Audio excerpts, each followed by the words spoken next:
స్వయంకృతంతో జరిగింది గతం, స్వయం కృషితో ఎదగాలి మనం.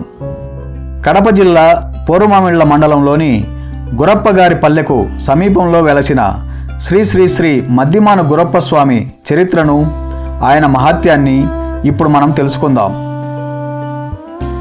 ఓం శ్రీ మద్దిమాను గురప్ప స్వామి దేవతాభ్యో నమః. శివుని వరం చేత పుట్టిన గురప్ప స్వామి అసలు పేరు శివరామ శర్మ. 1448 సంవత్సరంలో సగిలేటి ఒడ్డున ఉన్న కంసలపల్లెలోని బ్రాహ్మణ దంపతులు ఈశ్వరయ్య పార్వతమ్మలకు జన్మించాడు. తండ్రి పౌరోహిత్యం చేయటం వలన గురువు బిడ్డగా అనుకుని అందరూ గురప్ప స్వామి అని పిలిచేవారు. మంచి ముఖవర్చస్సు కలిగి ఎల్లప్పుడూ మందహాసముతో కాషాయ వస్త్రాలు ధరించి తిరుగుతూ గురప్ప స్వామి బాల్యం నుండే సాధు సత్సంగ సభలకు క్రమం తప్పకుండా వెళ్ళేవారు. కంసలపల్లె ప్రక్కనే ఉన్న పీరు సాహెబ్ పల్లె నివాసి అయిన శ్రీ దాదాపీర్ స్వామి దగ్గర శిష్యరికం చేస్తూ తన 5వ ఏట నుండి 20 ఏండ్లు వచ్చు వరకు గురువుని సేవిస్తూ వారింట్లోనే ఉండేవారు గురప్ప స్వామి. కఠిన నియమనిష్టలతో గురువుగారు పెట్టే పరీక్షలను ఎదుర్కొంటూ గురువును మెప్పించి బ్రహ్మ విద్యా రహస్యమును సాధించారు గురప్ప స్వామి. గురువును మించిన శిష్యుడు గురప్ప స్వామి మద్దిమాను స్వామిగా ఎలా రూపాంతరం చెందారు?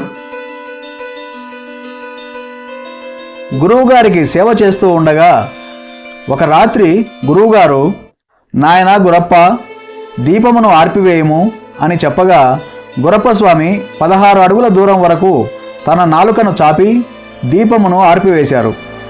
ఆ దృశ్యమును చూచిన గురువుగారు తన శిష్యుడు సామాన్యుడు కాడని గ్రహించారు. ఇంకొకసారి గురువాజ్ఞ మేరకు పెరుమాళ్లపల్లె వెళ్ళి పొగాకు చుట్ట, ఇస్తర్లు తీసుకొని తిరిగి వస్తుండగా సగిలేరు పరవళ్లు త్రొక్కుతూ పొంగి ప్రవహిస్తున్నది.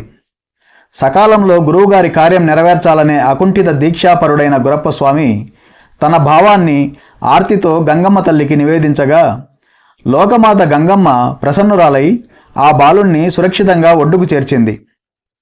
ఇంటికి చేరిన గురప్ప స్వామి గురువుగారికి సకాలంలో పొగాకు చుట్ట, ఇస్తర్లు సమర్పించారు.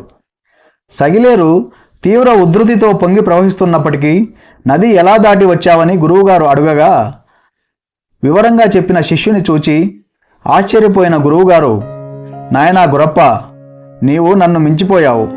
నీ గురించి లోకానికి తెలియడం కోసమే నీకు ఈ పరీక్ష పెట్టాను.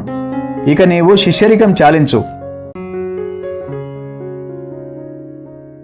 నీవు రానున్న కాలంలో అర్జున వృక్షానివై, అంటే మద్దిమానువై చిరంజీవిగా వెలుగొందుతావు. నిన్ను కొలిచేవారికి కొంగు బంగారమై కోర్కెలు తీర్చే స్వామిగా అలరారుతావు. నీవు ఉన్న స్థలం మహాక్షేత్రం అవుతుంది.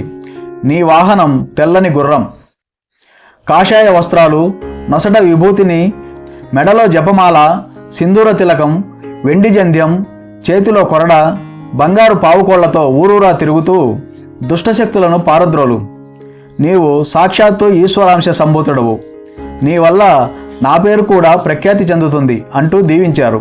గురువాక్యం వల్ల శ్రీ గురప్ప స్వామి మద్దిమానుగా వెలసి మద్దిమాను గురప్ప స్వామిగా రాత్రులు బ్రాహ్మీ ముహూర్తమున ఊరూరా తిరుగుతూ దుష్టశక్తులను పారద్రోలుతూ ప్రజలను కాపాడుతూనే ఉన్నారు.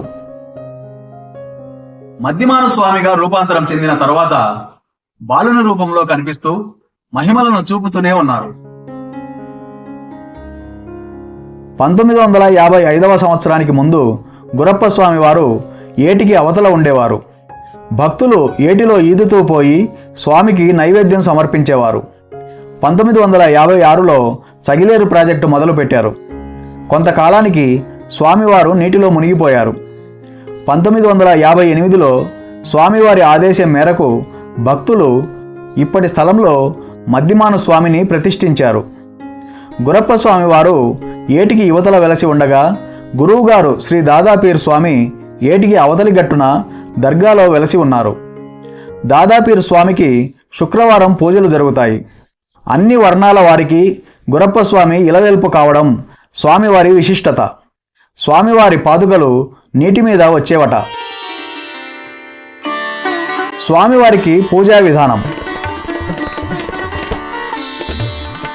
సోమవారం స్నానం చేసి తడి వస్త్రములతో జత పొంగుపాలు కడవలతో 5 ప్రదక్షిణలు చేయగా మిగిలిన నీరే నైవేద్యమునకు సరిపోతుంది.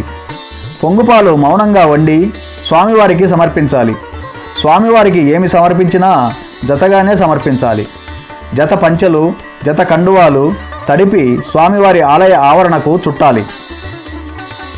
భక్తులు సోమ మరియు ఆదివారాలలో శ్రీ గురప్ప స్వామి వారితో పాటు శ్రీ పోలేరమ్మ తల్లికి కూడా నైవేద్యం సమర్పించడం అలనాటి నుండి కొనసాగుతూనే ఉన్నది.